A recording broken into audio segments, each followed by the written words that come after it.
Yep. Okay. So this is, I guess I called it tips and tricks, but really it's just, I don't know if it's necessarily tricks. It's just a lot of strategies and kind of me sharing some of my insight.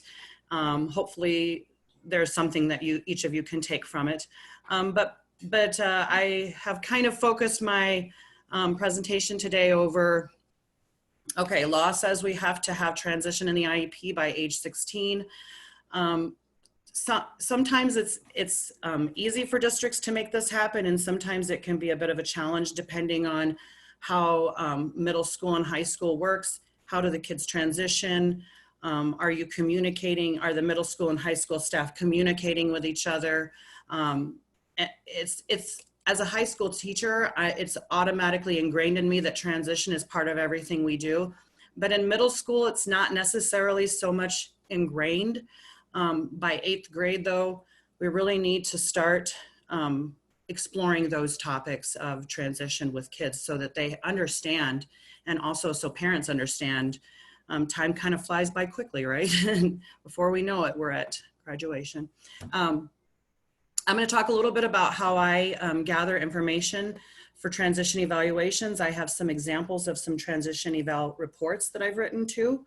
Prepping and facilitating IEP meetings, I just have a couple of little tips that I'm going to share in there. And then also the same for team implementation of the IEP. And then I have a few cool resources that I'm going to show you guys at the end for actually implementing instruction and transition instruction. So, all right, so for the first thing is that age of 16, getting that transition plan into the IEP by the age of 16. So I'm actually going to pull up my, this is my caseload for next year. I'm not the only high school special education teacher in Baltic right now. We had to hire a second teacher last year because our caseload is about 25. And one of our students is self-contained. So basically I have, this is where the students' names would be over here in this column. I don't know if you guys can see my cursor moving right now, but I have them color coded. I'm pink, the other teacher is green. So I'm gonna have most of the upper students and then a couple of kids that have, one has a difficult mother that I already have a positive relationship established with, so we're not switching that off. And the other one is my kiddo that has a lot of services and stuff. So that kind of splits our services. And then when we have to split our services too, we have to look at our re-eval timelines. So I do, let me see if I can find it here. Let's see. I do, this is just my caseload by grades. And then I take that same caseload sheet, duplicate it, and then I sort it by the IEP due dates. So you can go sort sheet A to Z. I'm not going to do that again because it'll mess things up because I added a line in here that says initial eval for a kiddo that we already know we have, and so on and so forth. But the biggest thing that I have found that helps me as a high school special ed teacher, and I'll be honest, in our school, we have a different middle school and high school special ed teacher. I've had kids that have come up to the high school and they turned 16 over the summer after 8th grade. I've had one student that happened to. So starting in 9th grade, we were out of compliance in that IEP. It was an oversight. But how do we avoid having those oversights? I like to do this. So in column E, I just added another column here, and then I put age and I put it on the first day of school. So it doesn't matter when I create this document, I can look at the student's date of birth and just say, okay, on August 19th, when we start school, the student will be 16. Okay, there should be transition in this IEP. Is there? Yes, there is in this one because I don't see that there's any note in here saying I need to do a transition eval or anything like that. But if I go down to, let's see, where's our young lady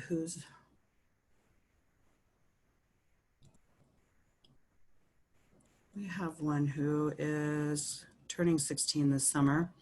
And then we were trying to get,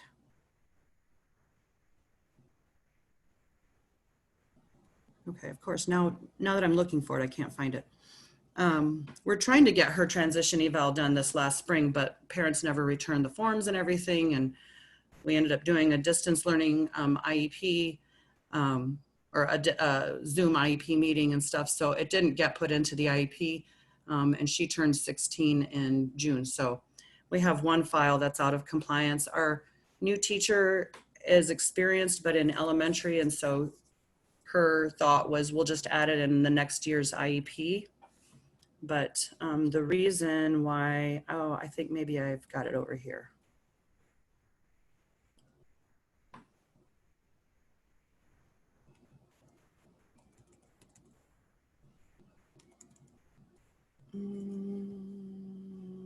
Maybe right here. Oh, here it is. Okay. All right. So you see, I have a lot of sheets here. Okay. So this is the entire caseload right here with all the IEPs in order, because like I said, there's two teachers there's me, Miss White, and there's Miss Nolan. So I've divided the two caseloads up. And then if we just look at my caseload, then there's all of my kids with their IEP deadlines. And then I have SPED services and related services all in the same doc. And then I create a second sheet. This is my working sheet right here. I actually print this one off, and then as we go through the year, I'll jot in notes like these things right here I'll delete before I actually print it. This is just a reminder for myself right now. But when I actually get that consent, when I send the consent to parents, I'll put that date in here. When I receive it back from parents, I'll put the date in. I'm going to count out my 25-day testing timeline, and then that should hopefully, if I did it correctly, line up with that meeting deadline so that I'm not rushing myself and I'm not giving too much extra time. Does all of that make sense? All right, so it's just a caseload document. The biggest thing in this document, though, coming back to the full caseload, is that age. If it's 16 or over by the beginning of the school year, transition should be in the IEP already. If for some reason it's not, then it needs to be addressed as soon as possible. If you do this every year, then there shouldn't really be a reason why transition gets missed, right?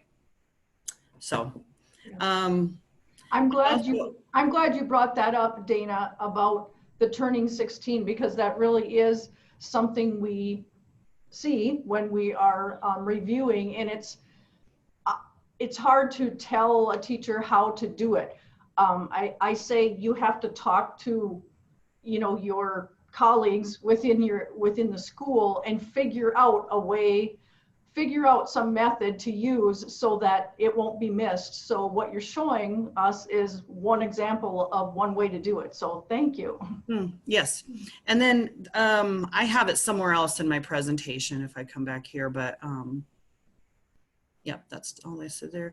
By middle school, in the 8th grade, really, this is really important actually in the 8th grade to start talking about this, because it's kind of late. At the beginning of 9th grade, you have kids coming in, they're starting a new school year, and they're all like, yeah, I guess I'm excited to be back to school. I mean, it's kind of hard to really get them into that mindset right away sometimes.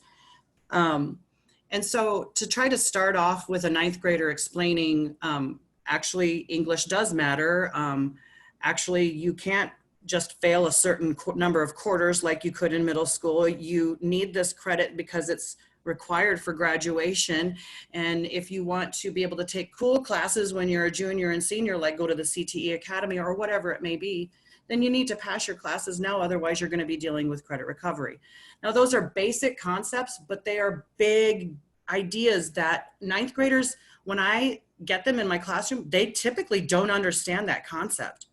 They're still in this like, oh, it doesn't matter if I don't do great on that. It's not going to be, oh, it does. I mean, and some of the kids don't care if they fail a class, right? We have a few of them. And they know, like in middle school, I can fail 5 quarters and I'll still pass the grade.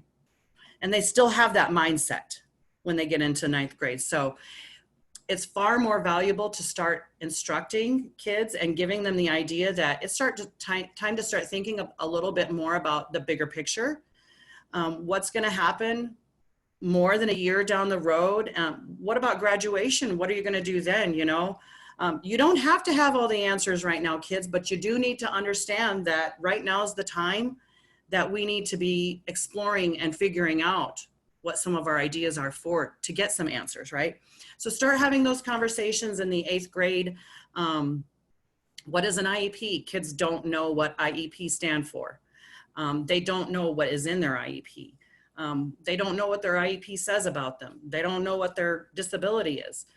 Those are all really basic concepts that if they are going to pursue college, any kind of post-secondary training, or any kind of support through an employer, they need to know how to say that to their supervisors, to say, you know, hey, this is what I'm good at and this is what I struggle with, but I can overcome that struggle if I have this assistance. Those are basic concepts for us, but for these kids, they don't have the words. They don't know it yet. So we need to start teaching that in the 8th grade, if not even earlier. But that also includes the question, how can I advocate for my own needs, preferences, and interests, and also just helping them to understand that not only are the class requirements different, but sometimes like behavior expectations, the hallway rules, those kinds of things, they're different in high school, and kids a lot of times don't realize that to expect that. So those are helpful conversations to have, I think. I do a lot of that at the beginning of 9th grade, but I think it would be a lot more helpful if we had more of that happening even beforehand. So, okay, so sometimes we do end up having to add transition into the IEP even when there's not an evaluation that's due, a reevaluation that's due. And in order to put transition in the IEP, you're supposed to have evaluation. So I have actually written some transition pages that didn't have a lot of evaluation with them, but they're not very effective. And then, you know, when the state comes in and looks at it, then they're gonna ask, well, where's the assessment data that this comes from? The assessment data was basically me just asking the kid while I was writing it down, but I don't have evidence of that, you know? So we need to get consent from parents to evaluate for transition before we add transition into the IEP. So because I've had to do this before, I have an example of a consent form. I use the Word documents that the state provides on the state website. And what I've done is I've just uploaded it into my Google Drive. So it turned it into a Google Doc. But what I've done is just shared a prior notice where I'm only asking for consent for transition evaluation. And so I have only the additional evaluation marked. For this student specifically, parents had come into the conferences and I explained that, God, which students was this student, so that, so I explained to parents, you know, that, you know, because this was a kind of a goofy student, that he is out of district and then transferred to another school and then came back into our district. And so I had never actually worked with him. So rather than doing transition right when he came back into our district, we agreed to have him come back into district and then spend a little bit of time. And so I could evaluate with more insight. Luckily, his 16th birthday wasn't until a little bit later, so we were able to get that done. But so then the document of parent input kind of explains that. But what I also did was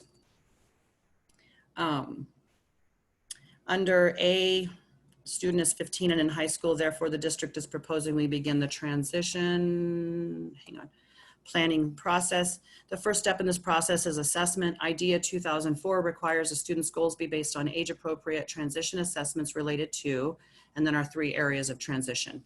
And then living skills is, of course, were appropriate. Those words came from the IEP technical assistance guide, or they're word for word from it. So, and I kind of like to use, this is basically the template I used because I also used word for word in B and also in D. So, and really, why are we adding it? Because we reviewed the file and realized it's time for it to be added at this point in time. So, That's that. I'm going to close these so I don't get too much going on. All right, and then I have this fun little idea that sometimes we have to send home a lot of forms for parents to complete for these evaluations. So just to kind of add a little bit of a fun factor, I call it homework. So parents get homework too. And I basically just made like a little cover sheet that I call it homework for parents with quotation marks around homework so parents don't get too offended. And a quick little note to explain that, you know, hey, your input is a really valuable part of this evaluation process. And then I have a list of what forms are going to be included. All right, we always send a Medicaid form. I always send a parent input form, which is from our school psych. It just basically asks for, you know, information about, has there been any significant changes in the household, the family, the people living, you know, those kinds of things. And then a parent transition planning questionnaire. I have a student one as well. I'll share that later. And then if I'm going to send like the Enderley Severson, then I might put that in here too. Parent form, you know, something like that. And then maybe there's like a Basque or a Connors. So you can type it or you can just print multiple copies of these and then just jot with a pen or a pencil in here behind your bullet points what the other forms are. So then that's kind of, it helps parents to stay a little more organized and know that they're a more formal part of that whole process. When I send the Esther home to parents, it's a booklet and there's a lot of writing at the front and you have to mark yes or no, or if you're doing the more severe form, then sometimes. And then there's a blank and you can score it and then you can add up all your ones and zeros and all that stuff and then do your percentages. And I've had some parents go through all of that work and it's like, no, that's not what I wanted you to do. So my little highlight there is just simply that right inside the Esther form, when I send that, I'll just write a little pen note. Just circle yes or no. Don't worry about scoring. I'll do that. I'll write a report for you too. Feel free to add notes about, you know, giving details about specifics anywhere where you see relevance. So like some of the questions are, my student has the qualities of a good citizen, which can mean like, if you see somebody having trouble, just being willing to help them out, you know, following the law, not breaking rules and orderly conduct. So if a parent marks no for that, then I would assume that that parent might want to jot a note about why they think their child doesn't portray the qualities of a good citizen. So when I'm gathering that transition information, I'm just trying to ask anybody who's filling out one of those forms, please jot some notes down in here because it's just a generic form with not lots of details. So any extra specifics really does help us get a better look at specifically what the student's needs and strengths are. All right. Additionally, I created a parent transition planning questionnaire. So the TSLP has like a transition evaluation toolbox, and this basically came from that. I just customized it a little bit so that I took like the IEP header and put it in there. Sorry about that. I also changed it so that we can mark, is this going to be for one of these reasons? And then I just have some different kinds of questions in here that give parents an opportunity to add a little more detail in here. So like the Esther asks if a student has the skills to perform on the job. This asks what kinds of experience does your child have? And it even looks at more not just like, oh, a job at Subway, but maybe the kid has helped dad on the farm with planting or whatever it may be. Any kind of volunteer work matters, you know. But I'm gonna skip down to, I think it's on page 4. Yeah, it number 12. So I have this question, please indicate any independent living areas in which your child needs extra instruction or support from the school and explain where necessary.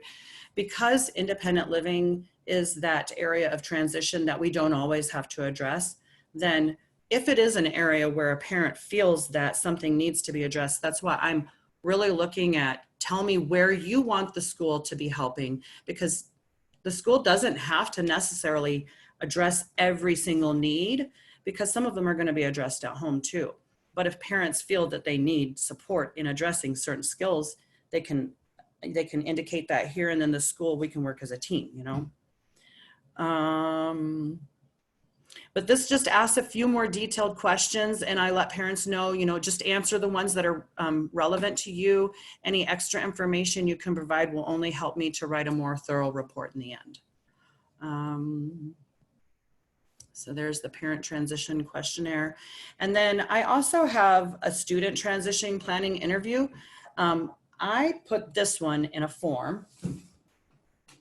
Hang on just a second here. Just one moment. He's here. I need to go up there. Okay. Sorry about that. Okay, so this I do in a couple of different ways. The interview, if I have a student who is very cognitively capable and typically works independently, I'll just send them this form. They'll get it in their email. They can click into it, open it up, and then just type their answers in. Once they've completed that, I'll typically print that interview, and then I'll sit down with students and go through the questions. And if I feel they didn't answer something very thoroughly, then I'll ask more questions and jot some notes myself. Sometimes I will do that just to kind of, I will send the interview to the student just to kind of get an idea of how much do they know, how much are they able to do on their own. Some students really are not interested in taking the time to provide thorough answers in writing. So those kids are the ones that I will typically go through and do the interview with, you know. I do like to try to get kids to do what they can on their own first, and then print that form, and then just jot my own handwritten notes to finish it up. But like, ask a kid do you know your social security number? I'm not going to ask them to type it in there. If they don't know it, they're going to tell me no. I've never had a kid lie about that. But I mean, this really kind of gives us, do you know your address? I have a lot of high school kids that don't know their address. So this gives them an opportunity to kind of share a little bit more about what they like, what they don't like, what frustrates them. I even list some different kinds of modifications that might help, and they can mark them if they think. Again, I'm going to print this and then walk through and chat with the student about the questions and answers. And if there's something that I maybe feel is maybe a hastily answered question, then I'll add more in there too for them. So, all right, let's see. Let's keep moving on here. Okay, I'm going to do a quick pause actually and come back over to the people. Does anybody have any questions or concerns right now at this point that I need to address before we keep moving? If you do, you can just maybe put it in a chat. And then Bev, would you look at the chat and let me know if there's anything that comes up, just let me know, okay? Yes. Yeah, Okay. and there actually have been a couple here. Okay, about a student that you're doing a re-eval on and they're 14 years old. Would you or should you do a transition eval on them at this time, or wait until they're 15? If you do one at the age of 14, do you have to put it on the new IEP, or can you wait for the next one to add it? Yeah, that's a good question. Actually, I think if a student's due for re-eval and they're going to turn 16 before their next re-eval, go ahead and do transition. Yes, if you do transition evaluation, transition has to be in the IEP. It's okay though, because I always tell parents, like when parents of 8th or 9th grade students fill out that ESTER form, sometimes they kind of get irritated because they're like, I haven't even thought about housing during college yet. They're in 8th grade, you know, they kind of look at me like, how ridiculous that you would even ask this question. And then, so I come back with, I understand. And it's okay. You don't have to answer every single question right now. We're still at the beginning stages of transition planning, but it does give you some insight into what we need to start thinking about for the future. So really, I try to tell parents, I come back at them with, I got you, but it's also a helpful tool in that it's got your mind going. You weren't thinking about these things before, and now they're on your mind. Even if you know it's out there in the future, there are things that we need to start thinking about.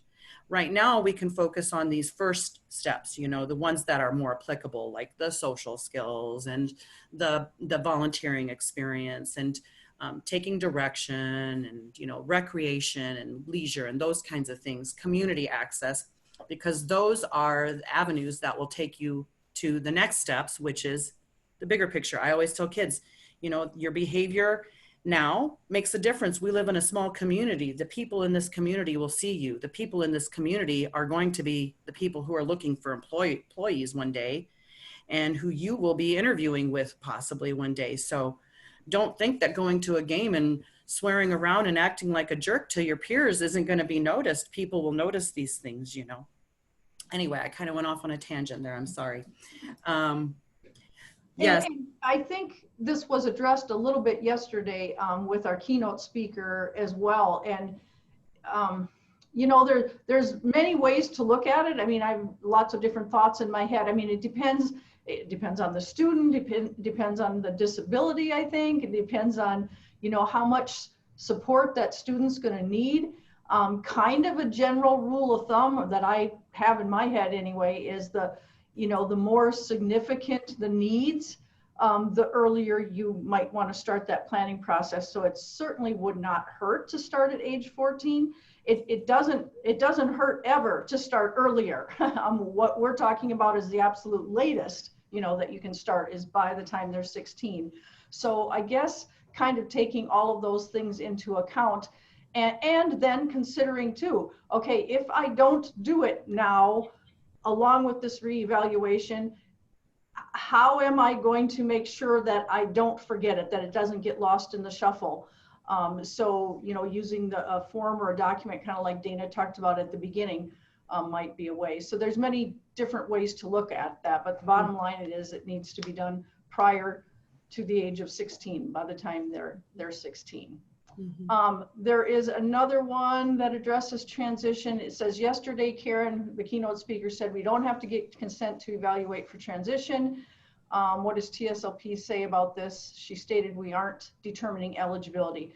Well, that is true that we are not determining eligibility, but we still recommend that you get consent for that first evaluation that first transition evaluation that we do in that scenario we were just talking about for the very first time. And then at all of the reevaluation times, just like you do with your academic and your other assessments. What we have said is in those in-between years, you know, the in-between years of the reevaluation period, you should be constantly doing some ongoing transition evaluation using some of these checklists and things that Dana was just talking about. And you do not necessarily have to get parent consent to do those things in those in-between years, the annual years. Now, I know that there's one or two or more, maybe, representatives from the state office on. So if I am incorrect, please correct me, ladies. Well, you know, Bev, that's always what I've learned is that we do need to get consent for transition evaluation. I have had parents who have not actually responded to, you know, my request for consent. And in that case, then what I'll do is I'll do a second attempt. And if I don't get a response, and then the third attempt basically will say, in 5 days, the school is going to start this evaluation, unless we hear from you. So once you already have initial consent for SPED services, you can reevaluate without consent as long as you can prove you've tried to get consent at least twice. Right. You certainly are covering your bases by doing it the way you just said. Can you wait and do that later? Mm-hmm. Thank you. All righty. Continue on, Dana. Okay. So now so the Esther, I'm pretty sure we all are pretty familiar with the Esther, correct? The Esther, when you order online, it's very affordable. It's $20 for 10 booklets. You can also order 10 online report generators for $20. The tricky thing about the online report generator is that we answer our questions going down, and then online you have to answer going across. And so if you don't pay attention, you can end up messing up your entire report. I don't know, I'm sure somebody else in here has had this experience too. But what I did was, rather than, I still have like 9 reports available, but rather than use them because it's such a pain kind of to me, I've just taken the template from one of my reports and saved it.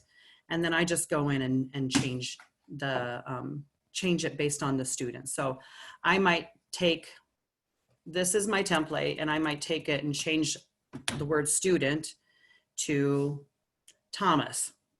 And then go through all my forms. So when you do the Esther, the parent form does not include questions for the student, but the school form does. So when I start my part of the transition evaluation, I actually start with the student because I want to try and get as much information from the student directly before I go in and do my ratings, because I get a little more insight by talking to the student. So the very end of the school form is 2 pages of goals and activities that the student is interested in after high school. So that's what I start each section with. The first section I start is employment, and basically the question, just a second, I got to get my screen here. Okay, the question is, right on the form, it's worded this way: after I've completed my high school and post-high school education, the career I would like to have is, and then underline the word career, whatever the student has identified as his or her career or careers of choice. I'll just type in there and leave it underlined so that significant or important piece of information is easily noticeable. And then to reach this goal, I will need to, all 5 of the sections have that question in there. To reach this goal, I will need to, and then usually the kids will be like, make bank, get a job, finish high school, something like that, you know? And then, so this is based on a report for a specific student, but say the new report that I need to write, this student doesn't understand how to find a job. So I need to, or I'm sorry, hold on, let's see, am I gonna be able to edit this? Maybe this student does know how to find content. Maybe the student does know how to find a job. So then we're going to, am I able to edit this? Oh, wow, I haven't given myself editing access inside of this folder. Okay, all right, well, so basically you can easily copy and paste the statement, and instead of saying, I need to improve my understanding, I understand how to find a job and gain competitive employment. So it's easy to take the template and modify it as needed. The long part is the independent living section. It covers both three areas: home life, leisure, recreation and leisure, and then community participation. So I put all 3 sections into one here. So it talks about all 3 of those in the same section, just because it kind of gets long. So that's the template for the Esther that I use. And then I'm just gonna share a few of my reports. Because one of the things too that really was pointed out in one of our state reviews is that when you do a skill-based report, you really need to list where the information in the report came from and on what date that information was gathered. And I know, like, sometimes when I go through, like maybe I get a file from the middle school teacher or from out of district, and if I'm going through and reading a skill-based report, it's kind of frustrating to not have that information, because then you don't know exactly, well, when was this? And how do we know, where did this information come from? Did it come from the student, from the parent, from a teacher, from all three? Because that kind of information is relevant, you know. So anyway, so this young lady wants to be a dental hygienist or a horse trainer. I tried to add in some specific personal comments here and there, so she has some work experience.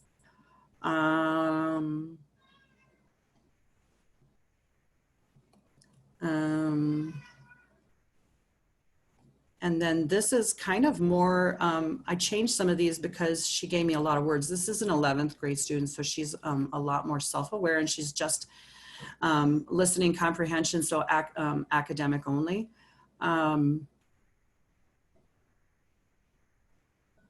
Wow. Oh, this is an old one. Okay, she was in the 9th grade when I did this. That's why. Okay, I was like, wow. Okay, and then here I've taken independent living, and I have a heading for each of the 3 areas. The student didn't have any needs in recreation and leisure. So, and that's one report example. For a student with behavior, emotional needs, let's see what this one looks like. This is the student who was at Aurora Plains for a while, and then McCrossan. And so we waited right before he turned 16 to, I did an extra eval, and then we added this in. So, but we got all of this input. So we have it dated and who gave the input. He's a very bright young man, and he's gonna probably do great at being a chemical engineer. So a couple of templates there. Okay, because this student has been out of district and his behaviors require a little bit of extra kind of intervention, and we were transitioning him back into the schools. And for this student, and then also when I have students with cognitive disability, I will typically add a 3rd page in my transition report, which basically goes into a little more detail. It looks like this. I'll take the parent input and summarize it more detailed, because typically parents have the most input in this whole process, especially for kids that have more significant disabilities. So I've done that here, so we kind of get a good idea of what his background is and what's kind of affecting him, so that we understand why these needs exist for him. And then where parents indicate the priority as far as where special instruction might need, where parents feel special instruction or intervention might be needed. So then this kind of helps us to really, this right there, that shows us this is really what this kid needs to have as part of his educational plan. It doesn't all have to be part of special educational plan. For example, finance and money management, he's gonna take personal finance. He'll do just fine. He's a bright kid. He's gonna be okay there. I don't have to worry about that so much necessarily, unless for some reason something were to come up and be brought up sometime later in an evaluation or a meeting or something. But yeah, okay. So questions, anything right now, Bev, is anything coming up? Let's see. I was just typing a response to one in the chat box. Let's see. There, okay, there's a comment about the prior written notice for each student. I think you had mentioned that you use the template and have taken verbiage from like either the state website or our website. And there's just a reminder that, you know, some of that language is okay or appropriate for most students, but you really want to have it individualized, the prior notice for, you know, specifically for that student as well. So to include individualized information such as concerns, strengths, and data. Okay. Let's see. Somebody's commented about the ester. They reuse the ester multiple times with the same student each year. Just use a different colored pen for each year. That way I can see what's changed over the course of time. which I was responding to saying, yes, that's a one, certainly a good way to do it as well. Yeah, I've had some other teachers that have done that too as well. And I usually will save mine so that I can compare from one to the other. And I hadn't actually thought about using the exact same form until last year when this teacher had commented about it. And I thought maybe that might be, but then at the same time, if I'm the parent form, I would probably send a clean parent home form just to get, yeah, interesting. That's a good idea. Different color pen. All right, I'm writing that down for myself. Okay. All right, so yeah, and I see what you're saying about the prior notice, maybe having a little more personal information. This really doesn't have a lot of personal information in it other than up here, the parental input and when the IEP is due. So yeah. Yeah, so reviewers are going to look to see that that there is individualized information on that, for that particular student. Okay. All right. Thank you for the feedback. And then, all right, is that it then for questions right now then, Bev? Yes, I think so. Okay. So I was just showing some of my reports and hang on. Okay. All right, so then I have this young man who, he has a cognitive disability. He's pretty high functioning. But the areas where he struggles are academic areas and then sensory processing, really. He does not like textures, feelings, food. He eats a lot of bread. So when he was a freshman, he was not due for re-eval, but we needed to get transition into his IEP. So this was his first transition evaluation report. And this is the third page where I added extra in there, the summary of priorities. This first part right here was notes for me. Basically, this page right here guided me through our conversation during our meeting. So I started by sharing the information that mom had indicated she was interested in. We all kind of agreed that everybody had kind of come up with the same areas. And in addition, I threw in a few positives, because with a kid like this, you need to have things that are going to motivate him to actually want to try the things he doesn't want to try. So like, using the Vikings or video games or certain songs and stuff like that to help motivate would be helpful. And then the prioritized areas of instruction, according to his mom, on the transition planning and interview form. Those were the areas that she thought that she would appreciate the school's support and help in addressing those areas. So that was freshman year. Now last year he was sophomore and he was due for re-eval, so we re-evaled. And we did a re-eval for transition. And so I'm just going to show you right away. Students' goals for employment. As a freshman, he had no idea. He just knew he loved playing video games. So he wanted to be a video game store manager.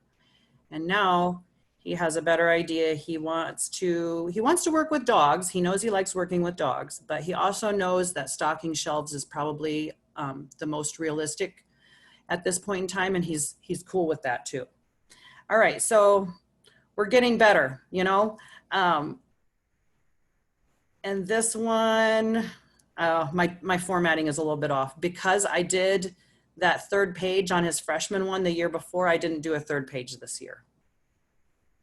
Why? I'm not sure. It was just a decision I made, I guess, because I guess I had a detailed report from pretty frequently, and this one was enough more specific that I felt okay with it. Questions or comments about that?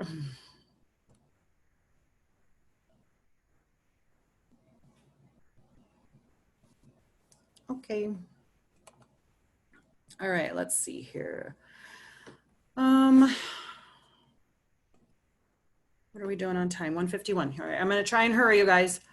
All right, so before meetings, I like to prep by, I like to have all my paperwork done ahead of time.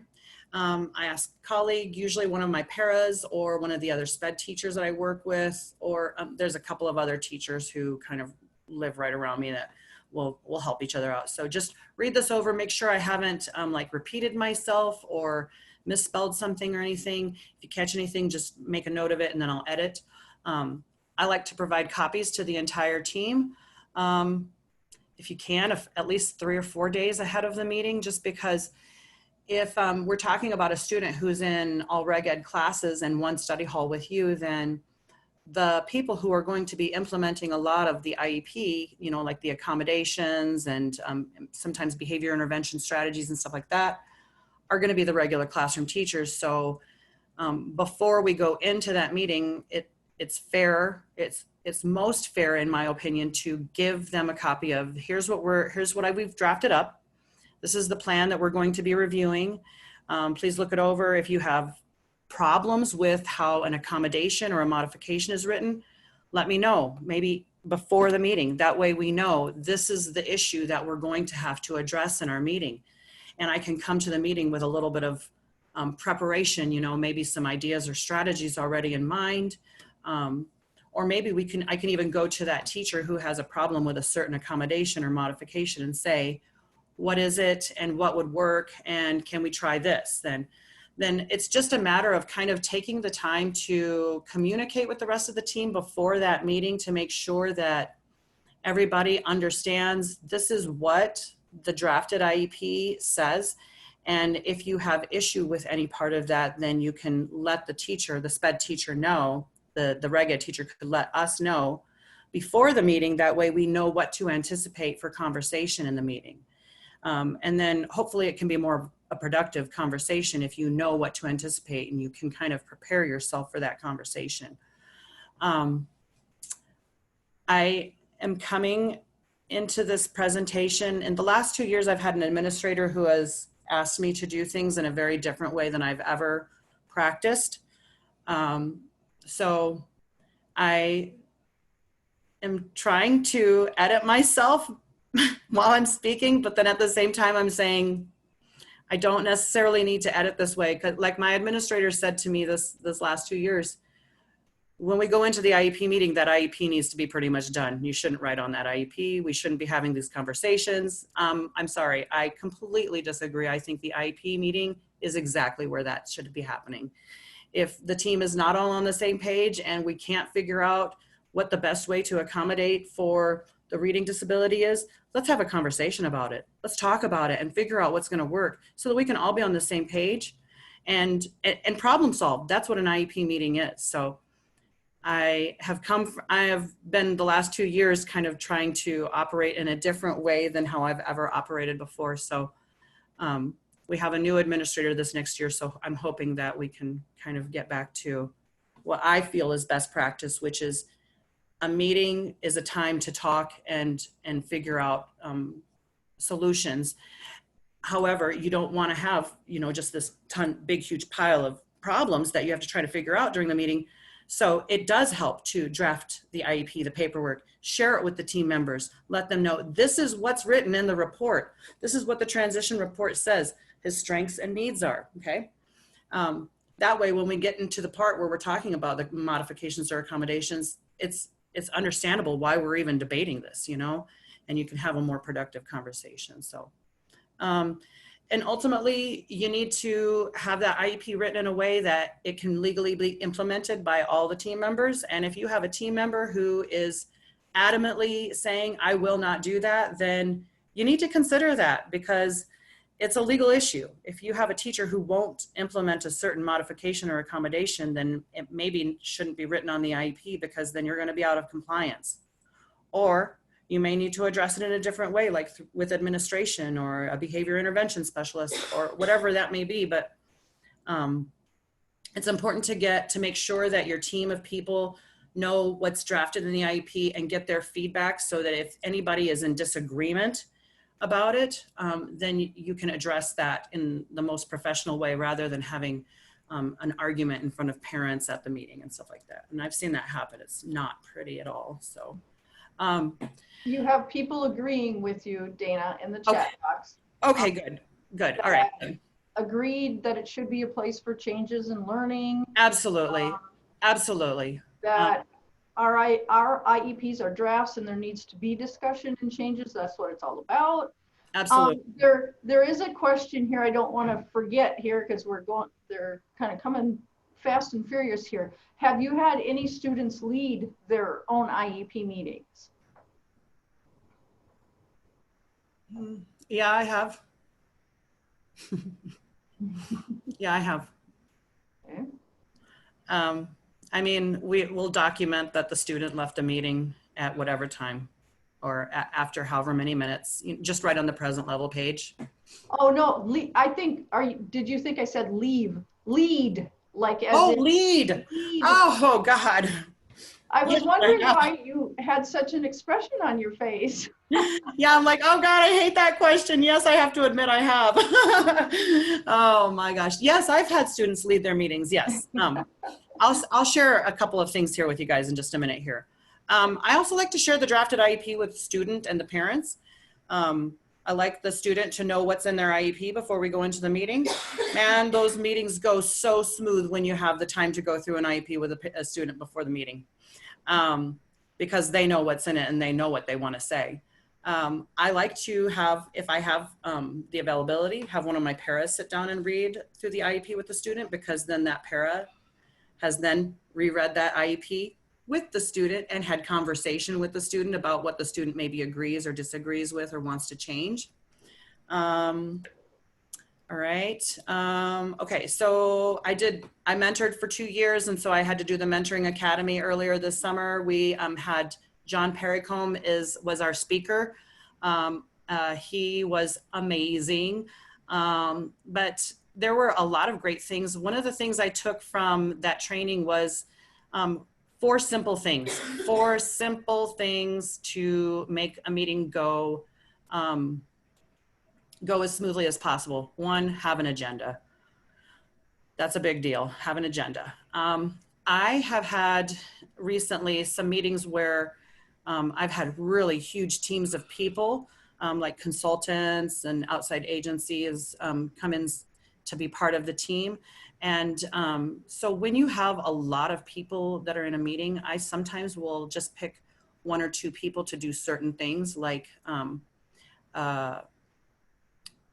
one I might pick the reg ed class teacher to help me monitor my projector so that whatever is on the projector is actually moving to what I'm doing on my screen.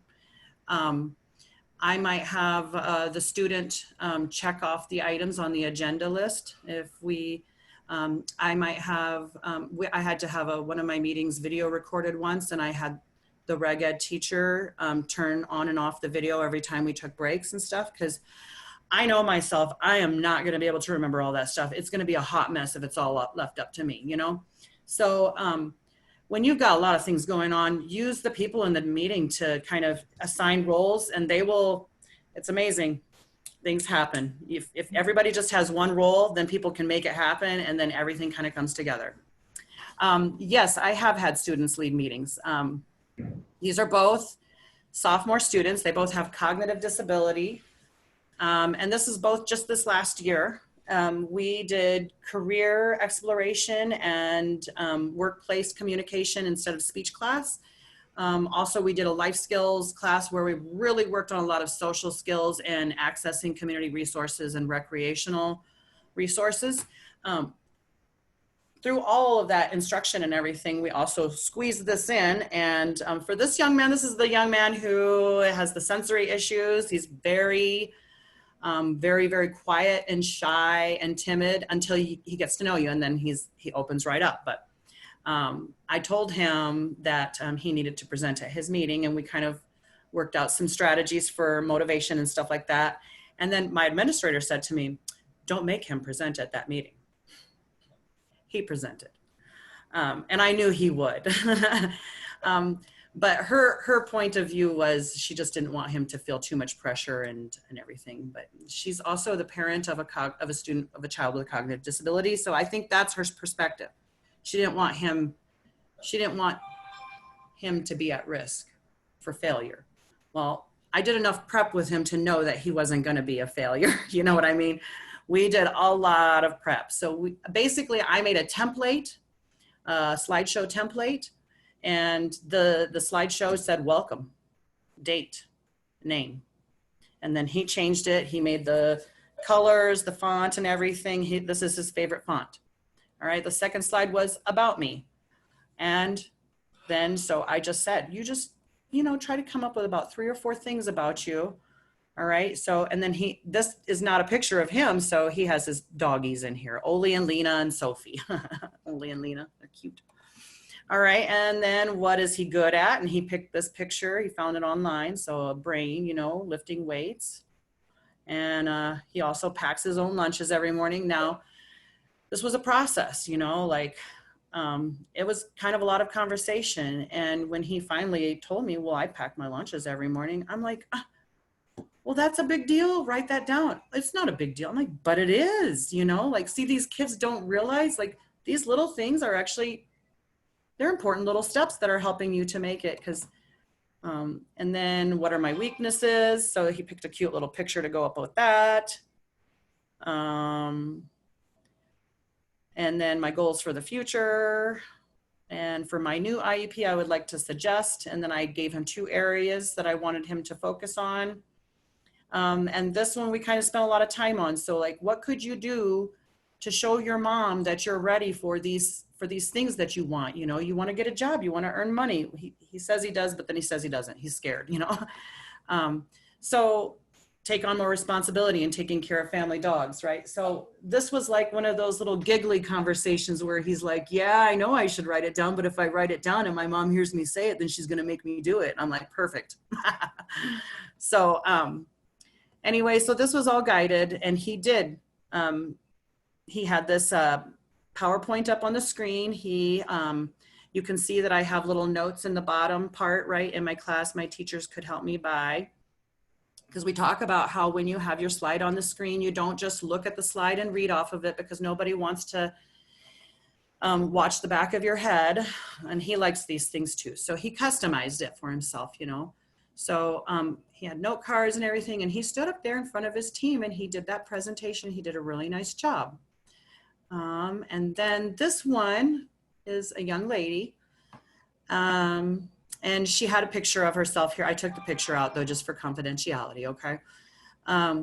This one, we had it all ready to go, and we were gonna have her IEP meeting in March, and then school got called off, and then so the meeting got postponed, and then she ended up having to do her presentation. We had the meeting online on Zoom, but she did present. She had note cards that were ready to go, but they were printed and in her mailbox at school. So she just basically kind of read off of the slides, but she still did a good job of not just reading directly from the slides. She had some of her own input, but she did just kind of, I put her slides on my screen, and as she went through each slide, then I just advanced for her. And that one was it was scripted. But I think that one really came back to it being online. The one thing that I do think that she did a nice job in this meeting was that she really advocated nicely for when she's in reg ed classes and her teachers assign group work. A lot of times the kids with cognitive disabilities that are able to function socially, but not academically, they end up being the ones that kind of sit in the group and are like, what should I do? And the other group members are like, don't worry about it, we'll take care of it. And that's not really fair to our kids either.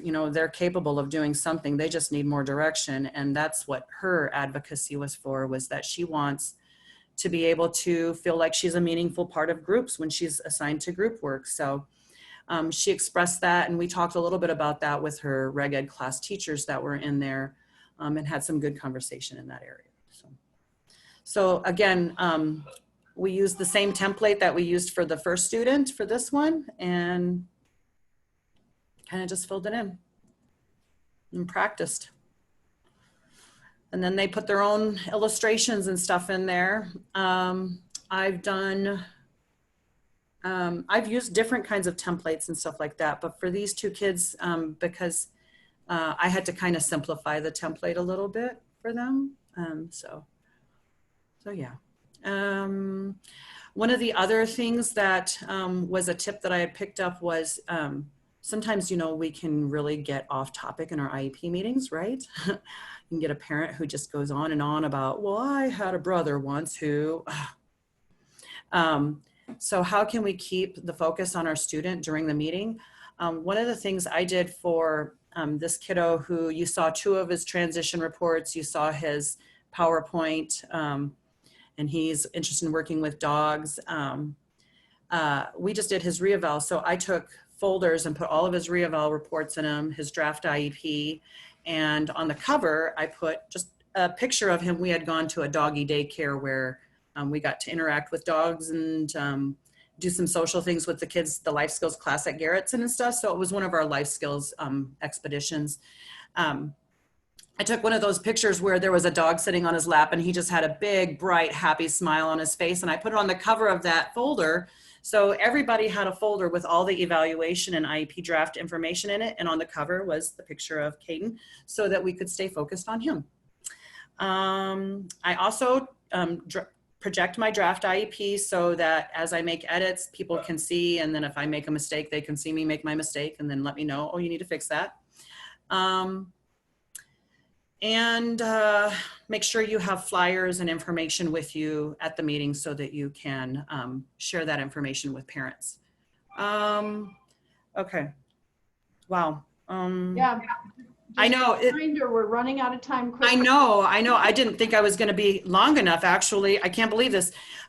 This is just a few ideas of some stuff that you could do to help keep the focus on the student during a meeting.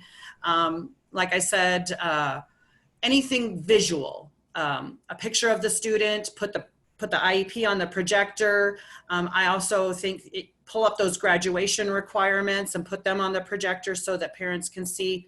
I have them linked here. It's probably, the state has a really good graphic over here so you can see, you know, what all the, yep, that sheet right there, if you can put that on your screen while you're, have the student share his or her PowerPoint, stand up in front of the group or stand somewhere in the group and speak. Also, like I have some students who like to do artwork, pottery, that kind of stuff, or you know, art projects or whatever they may be. We might just bring some of those items in and set them right in the center of the table. That way there's a focus piece. And then the student, you know, maybe one of the teachers can be like, what's this? And then the student can explain, you know. It's just ways to try to help facilitate a little bit of conversation, you know, to break the ice a little bit. We already kind of talked about all this needed by age 16. All those TSLP flyers that we get, you know, the transition briefing, the self-advocacy, so your students interested in employment after high school, post-secondary after high school, those things, those have great explanations of transition services and why different kinds of experiences are important. So they're really helpful. Also, just those generic statements in the prior notice give an explanation of why we're addressing transition in the IEP. I'm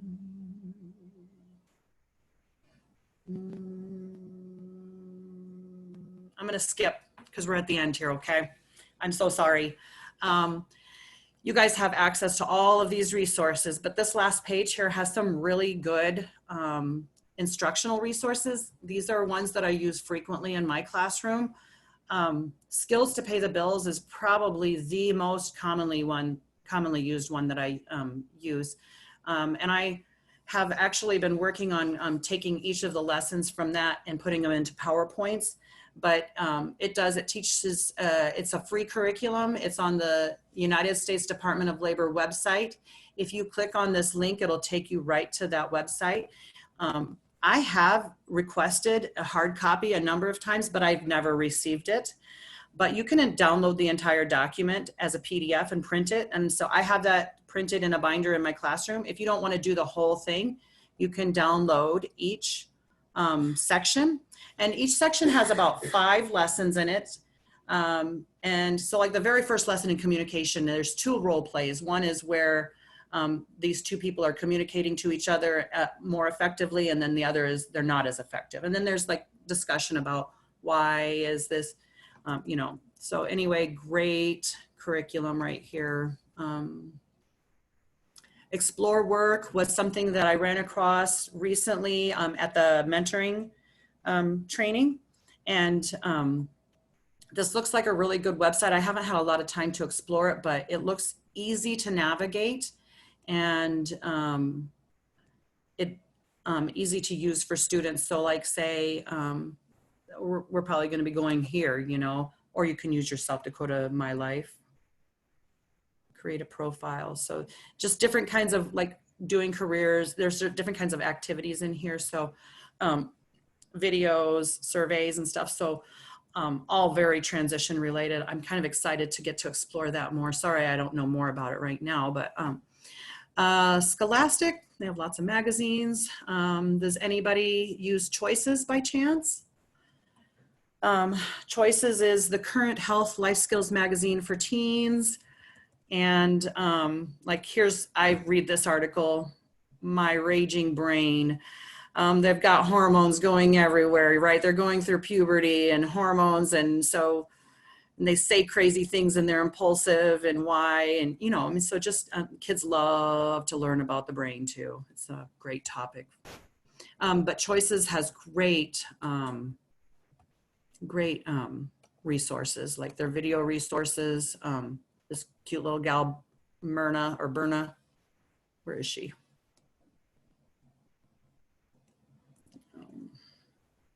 Oh, wow. Yeah. So anyway, these are like actual YouTube videos that they have linked connected to different articles. So there was one article about a girl who grew up with her parents in prison. I mean, here's someone this is about trans. I mean, it's talking about all different kinds of things that are part of our world today that are kind of hard to navigate. What does it mean for your face to go viral? Why is it a bad idea?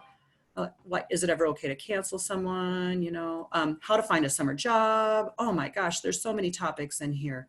How to manage your time. And it's only like for 10 magazines. It's like not even $100 for a year subscription. So I just renew that each year. I have some students with vision and hearing disabilities. So we have, somebody shared this with me where there's all these recipes where you can find visual recipes. So then you can work yourself through.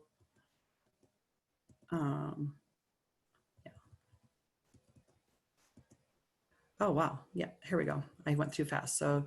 So these are visual recipes. So to walk you through all the steps of preparing a recipe, but with pictures. Let's see, Festicite. This is just something fun I like to do with kids every once in a while, but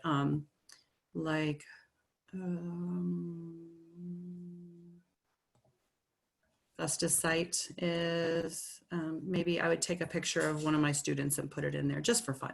Print it off and then maybe put it on their locker saying, have a great day or something, you know, or maybe they would use it for a project or something like that.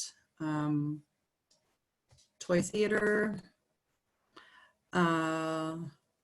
Just lots of manipulatives and all different kinds of things that you can use, kind of an easy go-to online activities. And let me just show you one more. This one is the one I like. The Imagine ASL is all ASL no speaking. So this ASL stories, you actually can hear the story being read as well as see the ASL. So I like that one because I am still in the learning phases of ASL. Oh my, okay. Look at there. Maybe some of them don't all have them then. Okay, so look, I'm learning. I'm learning already. Okay, so you have to play around with it. Okay. Anyway, well, that takes us 1 minute past. So, Okay, did you get to cover everything that you planned? you know, there's probably, I was going to talk a little bit about the YLF interview and voc rehab, having the voc rehab counselor come to your classroom and talk a little bit about voc rehab. And then like when you go to Let's Talk About Work or the Catch the Wave conferences, what I'll do is I'll just take those flyers or the agenda document. And then when we get back to school, I'll ask kids, which of these sessions was the most interesting to you? I'll write the kid's name at the top, circle it, and then have a conversation. Why? Or, you know how at the Let's Talk About Work, they have the employers that you get to round. They might choose the employer that they thought was most interesting and then why. You know, put it in, then write that on there, punch it and put it in the SPED file. Hey, you have documentation right there, plus feedback on how the kid responded to the activity. So. Yes, I remember seeing things like that. That's great. Yes, and like when I've had kids interview for YLF, I've done like little PowerPoints to kind of help them to prepare for an interview and stuff like that. I can actually upload that into this folder here so it's available for others if they want it to. Okay. But that's the only other thing I'm probably going to add is just that YLF interview prep.